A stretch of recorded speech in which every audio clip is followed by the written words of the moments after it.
Hello students, welcome to new study point. चलिए next question हम अगले साइंस के 20 क्वेश्चन करते हैं जो कि क्लास 10th का सिलेबस के अकॉर्डिंग होगा। और ये 20 क्वेश्चन जो है वो एमसीक्यू टाइप के होंगे और उसमें हम कायदे से आपको जो है वो बताएंगे। अगर आपने हमारी अभी वीडियो पिछली वीडियो अगर आपने हमारी नहीं देखी है तो उसको जाके पीछे देखिए। इससे आपको और चीज़ें जो है वो ज़्यादा समझ में आएंगी कि किस तरीके से ये क्वेश्चन जो है वो पढ़ाया जाता है। चलिए अगला क्वेश्चन हम स्टार्ट करते हैं।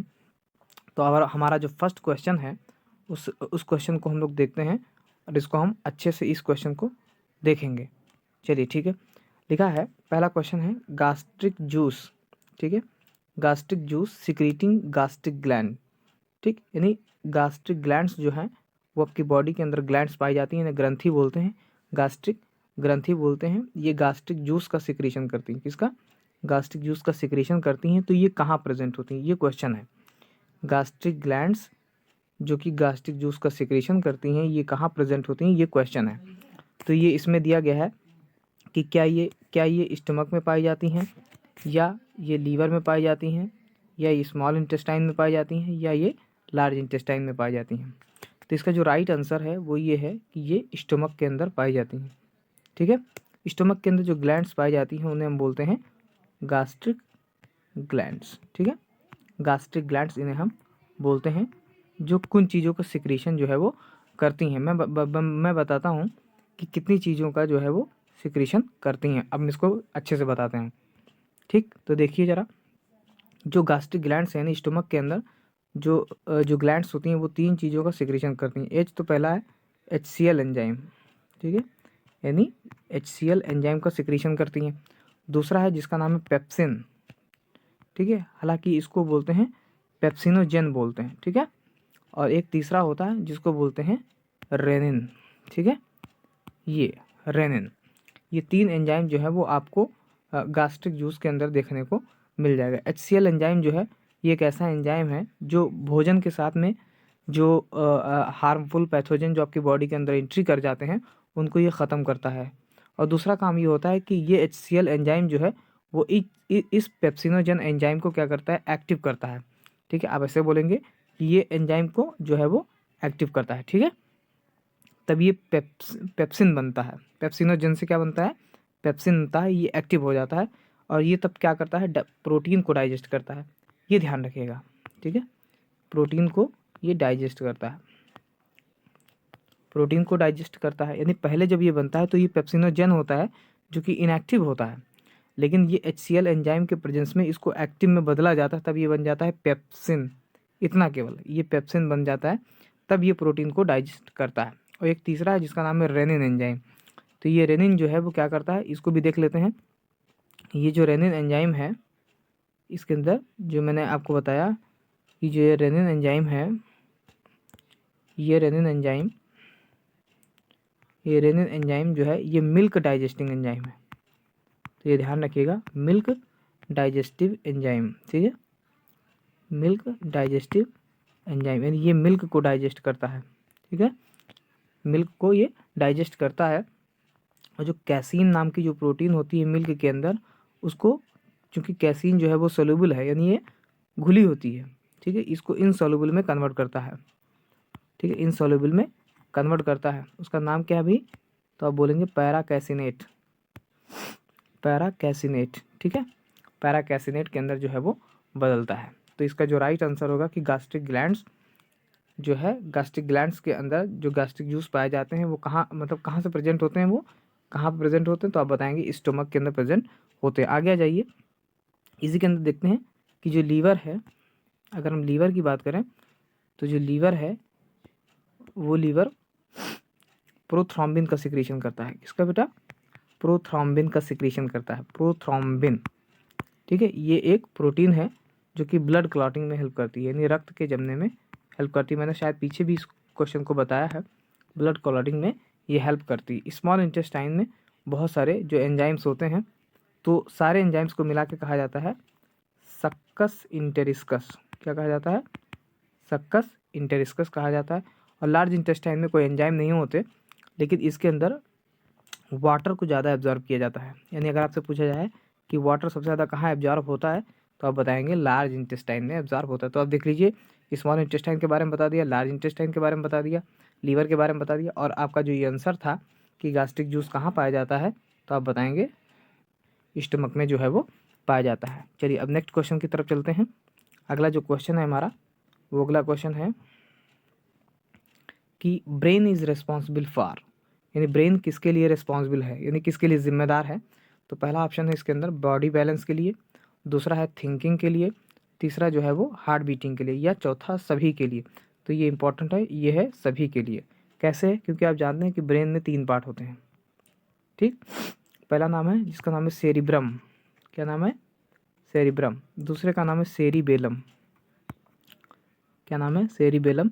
और एक तीसरा है, उसका नाम है मेडुला ऑब्लंगेटा, ठीक है। क्या नाम है? मेडुला ऑब्लंगेटा, ठीक है। मेडुला ऑब्लंगेटा तीनों नाम है, ठीक। तो ये जो सेरिब्रम है ये सबसे लार्जेस्ट पार्ट होता है, ये भी ध्यान रखिएगा कि cerebrum is the largest part of the brain. और ये सेरिब्रम जो है वो थिंकिंग के लिए काम करता है। किसके लिए? थिंकिंग के लिए काम करता है। और ये जो बॉडी बैलेंस की बात मैंने की, ये बॉडी बैलेंस का जो काम है वो सेरिबेलम करता है, ये सेरिबेलम करता है। और हार्ट बीटिंग का काम जो है वो मेडुला ऑब्लंगेटा करता है। तो तीनों हो गए ना ब्रेन के हिस्से। तो ये ऑल ऑफ दीज जो है वो राइट आंसर हो जाएगा कि ब्रेन जो है वो किसके लिए रिस्पॉन्सिबल है। तो आप बताएंगे इन तीनों के लिए रिस्पॉन्सिबल है। चलिए नेक्स्ट क्वेश्चन है, अगला क्वेश्चन आप देखिए। अगला क्वेश्चन है कि मेल रिप्रोडक्टिव आर्गन, यानी जो मेल रिप्रोडक्टिव आर्गन है किसके अंदर? एंजियोस्पर्मिक प्लांट के अंदर, वो कौन है? तो उसका जो राइट आंसर है वो एंड्रोशियम है, ठीक है। एंड्रोशियम। अगर आप देखेंगे तो मैं आपको बताऊं कि मेल रिप्रोडक्टिव आर्गन के बाद मैं आपको फ्लावर की बात बताता हूँ। पहले जो फ्लावर है इसको फूल बोलते हैं। इस फूल में 4 पोर्शन पाए जाते हैं, 1 2 3 4। पहले को बोलते हैं सी फॉर होता है कैलिक्स, मैं यहाँ पे लिखने की कोशिश करता हूँ कैलिक्स। दूसरे का नाम है कोरोला, क्या नाम है? कोरोला। तीसरे का नाम है एंड्रोशियम, क्या नाम है? एंड्रोशियम। और एक चौथे का नाम है गाइनोशियम, ठीक है। तो ये 4 पार्ट हो गए, एक फ्लावर में 4 पार्ट पाए जाते हैं। ऐसा कोई फ्लावर जिसमें ये चारों पार्ट पाए जाते हैं उसे हम बोलते हैं कंप्लीट फ्लावर।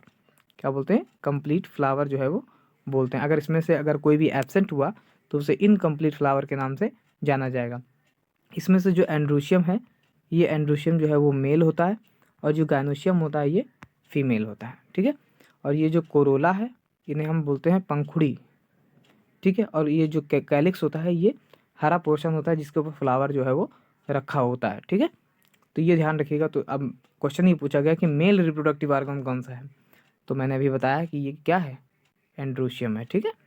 तो ये एंड्रोशियम आपका जो है वो राइट आंसर होगा, ठीक है। आगे बताते थे, इसके अंदर भी और भी है तो उनको बताए दे रहे हैं कि ओ गाइनोशियम, अभी बताया मैंने कि गाइनोशियम जो है वो फीमेल है। मैंने जो फीमेल पार्ट है फ्लावर का, फीमेल पार्ट है। और जो एंड्रोशियम है वो क्या है? मेल पार्ट है।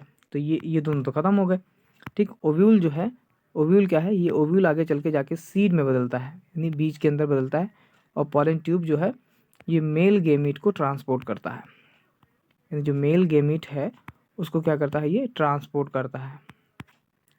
ट्रांसपोर्ट करता है कहाँ तक? एग तक। ये ध्यान रखिएगा, एग तक जो है वो ट्रांसपोर्ट करता है ताकि फर्टिलाइजेशन जो है वो हो सके। तो ये ध्यान रखिएगा। तो इसमें जो आपका जो राइट आंसर है इसका वो एंड्रोशियम है, ठीक है।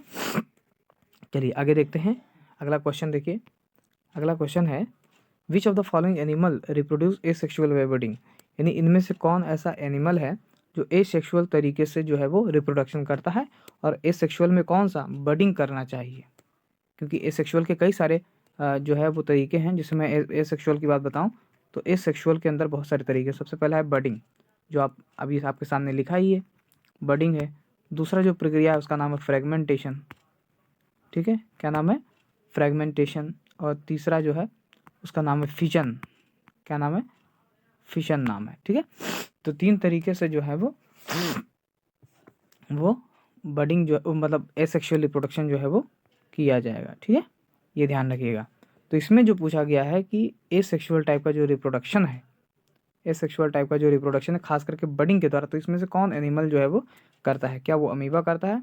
तो अमीबा नहीं करता है, अमीबा नहीं करता है। अमीबा कौन सा करता है? तो आप बताएंगे अमीबा जो है वो फिशन वाला करता है, ठीक है। हाइड्रा करता है जी, हाइड्रा जो है वो बडिंग के द्वारा जो है वो रिप्रोडक्शन करता है। फ्रॉग करता है, फ्रॉग बिल्कुल नहीं करता। अर्थवर्म करता है, अर्थवर्म बिल्कुल नहीं करता। तो ये इसका जो आंसर है वो हो जाएगा हाइड्रा। हाइड्रा जो है वो बडिंग के द्वारा एसेक्सुअल रिप्रोडक्शन जो है वो करता है, ठीक है। ओके, आगे आ जाइए। इसके अंदर अगला जो क्वेश्चन है वो देखते हैं हम। अगला क्वेश्चन, हमारा जो अगला क्वेश्चन है उसका नाम है who coined the term gene, यानी जीन शब्द किसने दिया। क्वेश्चन है कि जीन शब्द जो है वो किसने दिया। क्या वो मेंडल ने दिया? तो मेंडल को क्या कहा जाता है? Father of genetics, father of genetics. Mendel ने नहीं दिया था। मेंडल ने जीन शब्द नहीं दिया था, बल्कि जीन की जगह पे उन्होंने जीन नहीं दिया था, बल्कि जीन की जगह उन्होंने उसको फैक्टर कह दिया था। तो जीन का कोई कल्पना ही नहीं बनती, यानी जीन की जगह उन्होंने जीन शब्द ना कह के क्या कह दिया था? फैक्टर कह दिया था। तो फिर मेंडल तो बिल्कुल नहीं हो सकते। दूसरा है जोहेंसन, हाँ तो ये थे, इन्होंने ही जीन शब्द का प्रयोग जो है वो सबसे पहले किया, इन्होंने जीन शब्द का प्रयोग किया। थर्ड है जिनका नाम है जेम्स वाटसन। तो जेम्स वाटसन की अगर बात करें तो जेम्स वाटसन जो है वो डीएनए की खोज से संबंधित हैं। तो डीएनए की खोज इन्होंने ही की थी। चार्ल्स डार्विन जो है वो ऑर्गेनिक एवोल्यूशन से संबंधित, जैव विकास से संबंधित हैं, ठीक है। तो इन्होंने भी नहीं दिया था। ये बात मैं आपको हमारे जो तीसरे वाले सेट में है उनके बारे में मैंने चार्ल्स डार्विन के बारे में बहुत सारी चीज़ें बताई है, आप उन्हें देख लीजिएगा, ठीक है, ताकि वो आपको फिर से जो है वो रिवीजन हो जाए, ठीक है। अगर अभी तक आपने हमारा चैनल सब्सक्राइब नहीं किया है तो जल्दी ही चैनल जो है वो सब्सक्राइब करें, ताकि हमारी जो अगली वीडियो है उससे आप जो है वो लाभान्वित हो सकें, ठीक है। तो अगला देखिए आप, अगला क्वेश्चन है,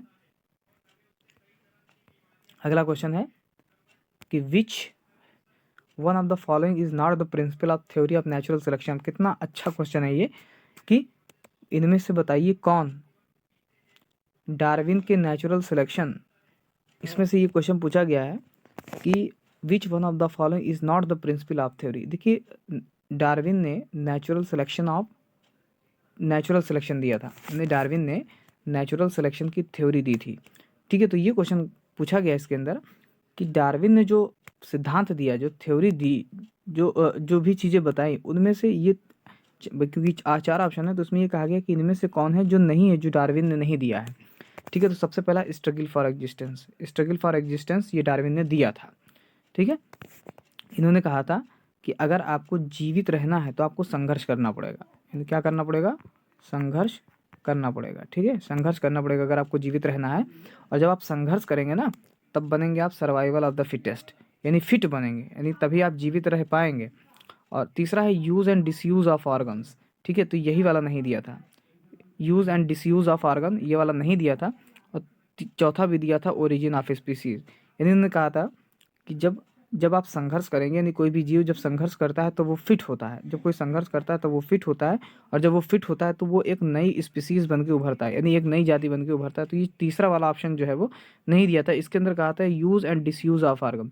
इसमें ये बात ये कहा गई कि अगर आप जो आर्गन यूज़ करेंगे वो ज़्यादा मजबूत होता जाएगा, और जिस आर्गन को आप नहीं यूज़ करेंगे वो धीरे धीरे ख़त्म होता जाएगा और एक दिन विलुप्त हो जाएगा। तो ये बात जो है वो लैमार्क ने कही थी, ठीक है, लैमार्क ने ये बात कही थी।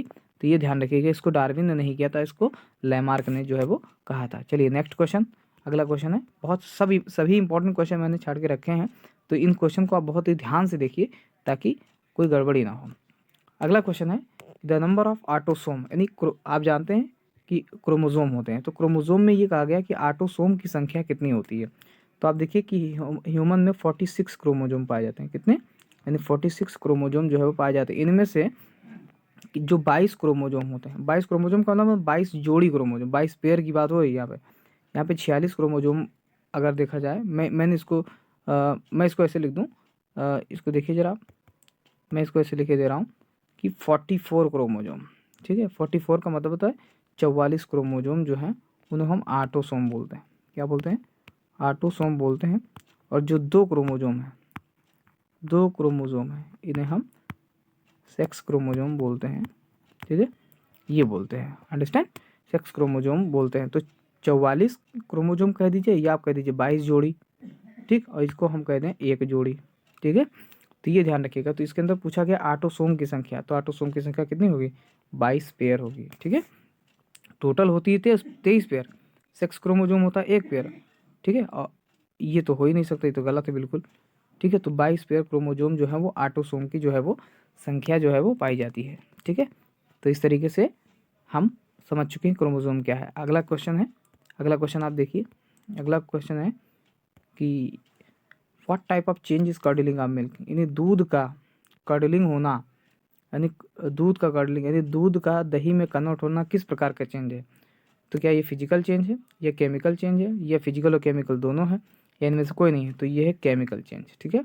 केमिकल चेंज का मतलब होता है मिल्क से अगर एक बार दही बन जाएगा तो फिर से दही से दूध जो है वो नहीं बन पाएगा, यानी ये कट जाए, तो इसलिए इसको बोलते हैं केमिकल चेंज। फिजिकल चेंज में ये चीज़ें पुनः वापस जो है वो हो जाती हैं, तो ये ध्यान रखिएगा। अगला क्वेश्चन, अगला क्वेश्चन है, अगला क्वेश्चन है कि किसी आयरन मेटल पे, यानी the process of coating zinc on iron metal is called. तो आयरन मेटल पे जिंक की कोटिंग क्या कहलाती है, कोरोजन कहलाती है, या पॉलिशिंग कहलाती है, या इलेक्ट्रोलिसिस कहलाती है, या गैल्वेनाइजिंग कहलाती है। तो ये क्या कहलाती है, गैल्वेनाइजेशन कहलाती है। क्या कहलाती है, गैल्वेनाइजेशन। इलेक्ट्रोलिसिस, कोरोजन का मतलब होता है, कोरोजन का मतलब होता है डिस्ट्रॉइंग ऑफ आयरन, या आप ऐसे बोलिए कि जितने भी मेटल्स हैं उनको डिस्ट्रॉय करना, ठीक है। यानी आप ऐसे एग्जाम्पल समझ लिए, रस्टिंग ऑफ आयरन से समझिए, ठीक है। नहीं, लोहे के अंदर मोर्चा लगना, रस्टिंग ऑफ आयरन यानी लोहे के अंदर मोर्चा लगना क्या कहलाता है, कोरोजन कहलाता है। या आप ऐसे बोल सकते हैं कि धीरे धीरे आयरन मटेरियल की स्लोली ईटिंग क्या कहलाती है, कोरोजन जो है वो कहलाती है। पॉलिशिंग का मतलब होता है किसी चीज़ से पॉलिश करना, और इलेक्ट्रोलिसिस का मतलब दूसरी चीज़ होती है, मैं बताता हूँ अभी, ठीक है।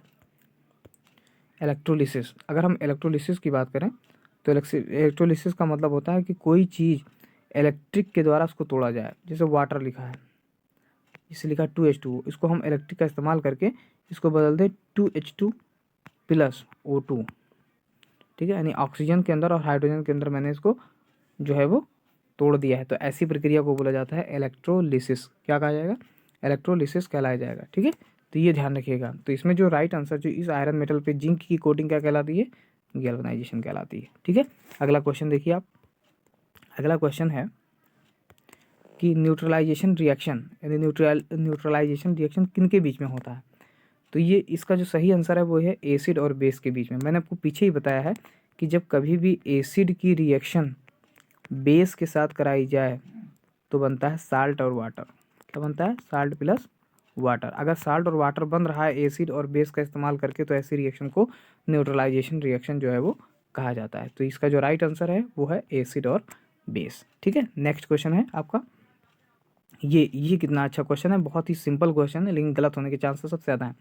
ये कहा गया कि प्योर वाटर की पीएच वैल्यू कितनी होती है, ठीक है। तो ध्यान रखिएगा, पीएच वैल्यू प्योर वाटर की कितनी होती है, 7 होती है। ना वो एसिड होता है ना ही बेस होता है। जैसे एग्जाम्पल के तौर पे मैं आपको बताऊं कि जैसे ये हमारे पास एक पीएच स्केल है, ठीक है। ये हमारे पास पीएच स्केल, और इसका मैंने ये सेंटर मान लिया है कि ये सेंटर है। एक इसको मान लिया है कि ये सेंटर है, मतलब एक्सट्रीम इंड है, और ये इसका मान लिया है ये इसका एक्सट्रीम इंड है। तो ये वाला जो हो जाएगा ये 14 हो जाएगा, इधर 14, इधर 7, इधर 0। तो अगर हम ये देखेंगे, इसको हम बोलते हैं पीएच स्केल। क्या बोलते हैं, पीएच स्केल जो है वो कहते हैं। अब इसके अंदर मार्क्स लगे होंगे, 1 मार्क्स, 2 मार्क्स, 3 मार्क्स, ठीक है, 4 मार्क्स, ऐसे कर 5, 6 ऐसे करके लगे होंगे, ठीक है। ऐसे करते करते यहाँ पर रहेंगे, तो यहाँ पर रहेगा 1 2 3 4 5 6 ऐसे करके यहाँ पे मार्क्स जो है वो लगे होंगे। तो इधर अगर कोई चीज़ है तो वो एसिड कहलाती है, और इधर अगर कोई चीज़ है तो वो बेस कहलाती है। अब इधर ज़्यादा होगा तो स्ट्रॉन्ग बेस, इधर होगा तो स्ट्रॉन्ग एसिड, ठीक। और बीच में अगर 7 है तो ये न्यूट्रल कहलाता है। तो प्योर वाटर जो है वो न्यूट्रल होता है, तो ये ध्यान रखिएगा। और हाँ, एक चीज़ और इसमें ध्यान रखने वाली बात है, क्या रखने वाली बात है कि जो पीएच स्केल है इसको डिस्कवरी किसने की, तो आप बताएंगे सोरेनसन साहब, ठीक है। सोरेनसन साहब ने पीएच स्केल की डिस्कवरी की थी। फिर से मैं अपनी बात दोहरा रहा हूँ कि सोरेनसन साहब ने पीएच स्केल की डिस्कवरी की थी। चलिए नेक्स्ट क्वेश्चन है आपका, अगला क्वेश्चन है, हाँ ये क्वेश्चन देखिए। इसमें क्वेश्चन पूछा गया the number of acidic hydrogen atoms in acidic acids, यानी एसिडिक एसिड के अंदर कितने एसिडिक हाइड्रोजन मौजूद है। पहले एसिडिक हाइड्रोजन क्या होता है, देखिए। जिससे एसिडिक हाइड्रोजन का मतलब होता है कि जब कोई हाइड्रोजन किसी इलेक्ट्रोनेगेटिव एलिमेंट से जुड़ा हो तो उसे हम बोलते हैं एसिडिक हाइड्रोजन। जिससे मैंने देखो, मैं यही एग्जाम्पल ले रहा हूँ जो लिखा है CH3COOH, ठीक है, ये एसिटिक एसिड लिखा है। इसमें एक आ गया एसिडिक हाइड्रोजन कितने हैं, तो देखिए हाइड्रोजन तो यहाँ भी है H3 और एक H यहाँ भी है, लेकिन मैंने अभी बताया कि वो हाइड्रोजन जो इलेक्ट्रोनेगेटिव एलिमेंट से जुड़ा हो उसे हम बोलते हैं एसिडिक हाइड्रोजन। तो वो हमको यहाँ पे दिख रहा है, ठीक। ये ऑक्सीजन जो है वो इलेक्ट्रोनेगेटिव है और ये वाला हाइड्रोजन जो है वो इससे जुड़ा हुआ है। अच्छा, ये वाला हाइड्रोजन हम इंक्लूड नहीं करेंगे, क्यों नहीं करेंगे, क्योंकि ये इसके बगल में कार्बन है, कोई इलेक्ट्रोनेगेटिव एलिमेंट नहीं है, ठीक है। तो ये वाला जो हाइड्रोजन हुआ, ये वाला जो हाइड्रोजन होगा, ये एसिडिक हाइड्रोजन कहलाएगा। तो मुझे बताइए कितने हाइड्रोजन है एसिडिक, तो आप बोलेंगे सर केवल एक है जिसका नाम है H+, ठीक है। तो यहाँ पे ऑप्शन यहाँ पे हो जाएगा। अब ऐसे ही क्या है, बहुत सारे ऐसे ही जो है वो स्ट्रक्चर्स होते हैं, ठीक है। तो ये ध्यान रखिएगा आप लोग कि यहाँ पे A1 आंसर होगा किसके अंदर, एसिटिक एसिड के अंदर। मेरे हिसाब से आपको ये कॉन्सेप्ट समझ में आ गया होगा। आगे नेक्स्ट क्वेश्चन देखिए आप। अगला क्वेश्चन है उसका नाम है coinage metal is. Coinage metal का मतलब होता है ऐसा कोई मेटल जिसका इस्तेमाल सिक्के में किया जाता हो, यानी कॉइन के अंदर जो है वो किया जाता है। तो इसमें जो इम्पोर्टेंट है वो है सिल्वर, ठीक है। सिल्वर का इस्तेमाल सिक्के के अंदर सबसे ज़्यादा जो है वो किया जाता है। हिस्टोरिकल पीरियड में देखा जाए, नहीं इसको पिछले अगर इतिहास में देखा जाए तो सिल्वर का सबसे ज़्यादा प्रयोग जो है वो कॉइनेज मेटल के रूप में जो है वो किया जाता है। बाकी सोडियम और मैग्नीशियम इन सब का इस्तेमाल जो है वो नहीं किया जाता है ज़्यादा, ठीक है। तो ये ध्यान रखिएगा, सोडियम का सिंबल होता है Na, मैग्नीशियम का होता है Mg और जिंक का होता है Zn, ठीक है। ये ध्यान रखिएगा, क्लियर है। ये सबसे सोडियम जो है वो मेटल है, मैग्नीशियम भी क्या है, मेटल है, ये भी क्या है, मेटल है, सभी मेटल हैं। चलिए नेक्स्ट क्वेश्चन आपका है। अगला क्वेश्चन आपके स्क्रीन पर ये रहा, देखिए लिखा है which of the following is a good conductor of electricity, यानी इनमें से कौन है जो गुड कंडक्टर ऑफ इलेक्ट्रिसिटी है, यानी इलेक्ट्रिसिटी का एक गुड कंडक्टर है। तो आप बोलेंगे डायमंड नहीं है, क्योंकि मैं बता चुका हूँ, फ्लोरीन नहीं है, ग्रेफाइट है, ठीक है, ग्रेफाइट है, कोल भी नहीं है। तो ग्रेफाइट जो है वो गुड कंडक्टर ऑफ इलेक्ट्रिसिटी है, क्योंकि इसके पास फ्री इलेक्ट्रॉन होता है, ठीक है। और जिसके पास फ्री इलेक्ट्रॉन होता है वो गुड कंडक्टर होता है, ठीक है। फ्री इलेक्ट्रॉन होता है जिसके पास गुड कंडक्टर होता है, बाकी इन सबके पास फ्री इलेक्ट्रॉन नहीं है, ठीक है। आगे आ जाइए। अगला क्वेश्चन, अभी तक अगर आपने चैनल सब्सक्राइब नहीं किया है तो चैनल को जो है वो सब्सक्राइब कर लीजिए और ज़्यादा से ज़्यादा इसको शेयर करिए, लाइक का बटन भी दबा दीजिए, ठीक है। आपको बताना पड़ जाता है, बार बार भूल जाते हैं आप, देखने लगते हैं इतना खो जाते हैं। चलिए ठीक है। अगला क्वेश्चन है कि there is a layer of insulating material on electric wires. जो इलेक्ट्रिक वायर्स होते हैं, यानी जो बिजली के तार होते हैं, उनके ऊपर प्लास्टिक की एक लेयर चढ़ी होती है ताकि किसी को करंट ना मारे, ठीक है। तो बताइए वो जो प्लास्टिक है वायर के ऊपर जो लपेटी जाती है उसे हम क्या बोलते हैं, सल्फ़र बोलते हैं। सल्फ़र की लेयर होती है कि ग्रेफाइट की लेयर होती है कि PVC की लेयर होती है, ये सभी का इस्तेमाल किया जाता है। तो इसका जो राइट आंसर है वो है PVC, ठीक है। PVC का इस्तेमाल जो है वो किया जाता है। PVC का पूरा नाम सुन लीजिए आप। PVC का पूरा नाम है पॉली विनाइल फिर आप बोलेंगे क्लोराइड, ठीक है, पॉलीविनाइल क्लोराइड, ठीक है। पॉलीविनाइल क्लोराइड जो है वो कहलाता है, ठीक है। बाकी और सारी चीज़ों का इस्तेमाल जो है वो नहीं किया जाता है, ठीक है। अगला क्वेश्चन देखिए आप। अगला क्वेश्चन है ये, देखिए अब फिजिक्स का क्वेश्चन जो है वो स्टार्ट हो गया। फिजिक्स का क्वेश्चन है, देखिए लिखा है the focal distance of a convex lens is 20 centimetre. कह रहा है फोकल डिस्टेंस किसी कॉन्वेक्स लेंस की कितनी है, 20 सेंटीमीटर है, 20 centimetre focal distance. Focal distance को फोकल लेंथ भी बोलते हैं। आप what is the radius of curvature, आप मुझे बताइए रेडियस ऑफ कर्वेचर क्या होता है। तो अब मैंने आपको बताया कि पहले फोकल लेंथ का फार्मूला लिखे F=R/2। तो फिर हमें निकालना क्या है, रेडियस ऑफ कर्वेचर। तो ये फार्मूला हो जाएगा R=2F, क्या हो जाएगा 2F। तो 2 और फोकल लेंथ कितना दिया गया है 20, तो ये कितना हो जाएगा 2 2 जा 4, दैट इज़ 40 सेंटीमीटर, ठीक है। क्या हो जाएगा 40 सेंटीमीटर। तो आप देखिए यहाँ पे आपका आंसर है 40 सेंटीमीटर। कितना आसान क्वेश्चन था, वेरी इजी क्वेश्चन। अब इसी को बच्चा जो है वो देख के घबरा जाता है, तो ये नहीं देखना है, आपको बहुत ही ध्यान से सुनना है, लेकिन मेरे सारे लेक्चर देखने पड़ेंगे ताकि आपको यूपी बोर्ड एग्जामिनेशन में सबसे ज़्यादा अच्छे अंक जो है वो प्राप्त हों। चलिए ठीक है, अगला क्वेश्चन देखते हैं। अगला क्वेश्चन आप देखिए, लिखा है भाई ये सब ऐसे क्वेश्चन है जो छूट जाएंगे तो दुख होगा, ठीक है। तो ऐसे क्वेश्चन हमें देखने पड़ेंगे। लिखा है the focal length of the plane mirror, ये रटने वाला क्वेश्चन है कि प्लेन मिरर का फोकल लेंथ कितना होता है, तो आप बताएंगे सीधे इन्फिनिटी। क्या होता है? इन्फिनिटी। यानी फोकल लेंथ की जो प्लेन मिरर का, यानी जो प्लेन मिरर है उसका फोकल लेंथ होता है इन्फिनिटी। कुछ नहीं याद करना, केवल इन्फिनिटी आपको याद करना है। अगला क्वेश्चन है, ये क्वेश्चन है, इसको आपको सीखना है, इसको याद नहीं करना है, इसको सीखना है। इसमें क्वेश्चन ये गया the power of a lens, यानी लेंस की पावर कितनी है? 2 डायोप्टर। मैंने आपको पिछले सेट में बताया है कि जो पावर है, यानी लेंस की जो पावर होती है वो डायोप्टर में नापी जाती है। किस में नापी जाती है? डायोप्टर, ठीक है, डायोप्टर में, ठीक है। पावर को वाट में मत नाप देना, बेकार हो जाएगा। डायोप्टर ये लेंस से संबंधित है, ध्यान रखिएगा, लेंस, ठीक है, लेंस से संबंधित उसको डायोप्टर में नापा जाता है। इसका फोकल लेंथ पूछा गया है, फोकल लेंथ की बात यहाँ पे की गई है। तो मैंने फार्मूला बताया था कि पावर का फार्मूला होता है P इक्वल टू 1/f, और क्वेश्चन आपको पावर दिया गया है तो निकालना क्या है? Focal length. तो इसको इधर करिए, तो ये हो जाएगा F इक्वल टू 1/P, ठीक। और मैंने बताया था 1 कितना होता है हमेशा? 100 सेंटीमीटर कितना होता है, और नीचे आपको पावर कितना दिया गया? 2। मैं इसको फिर से बता दे रहा हूँ ताकि अब गड़बड़ ना हो। अब देखिए यहाँ पे मैंने बताया कि पावर का जो फोकल लेंथ है उसका फार्मूला क्या हो जाएगा? 1/d हो जाएगा। और मैंने बताया था कि ऊपर वाला जो है वो मीटर में रहता है, इसको आपको सेंटीमीटर में करना पड़ेगा अपान, क्योंकि आंसर जो है वो सेंटीमीटर में दिया गया, और ये हो जाएगा 2। तो 2 1 जा 2, 2 50 जा 100, तो ये आंसर आ जाएगा 50 सेंटीमीटर। क्या आ जाएगा? 50 सेंटीमीटर। तो ये देखिए आपका पहला ऑप्शन ही क्या है? 50 सेंटीमीटर है, ठीक है। तो अगला क्वेश्चन देखिए इस प्रकार के क्वेश्चन करने से आपका जो है कॉन्फिडेंस लेवल बढ़ जाएगा, यानी आप पेपर में अपने आप को सुखी महसूस करेंगे, ठीक है। तो चलिए आगे देखते हैं। अगला क्वेश्चन है, ये देखिए क्वेश्चन कितना अच्छा है। ये कहा गया the bending of light from rarer medium to denser medium is called, यानी जब लाइट रेयरर मीडियम से, रेयरर मीडियम कौन सा है? एयर, हवा से कहाँ जाती है? डेंसर मीडियम, यानी और डेंसर मीडियम कौन सा है? तो आप बोलेंगे वाटर।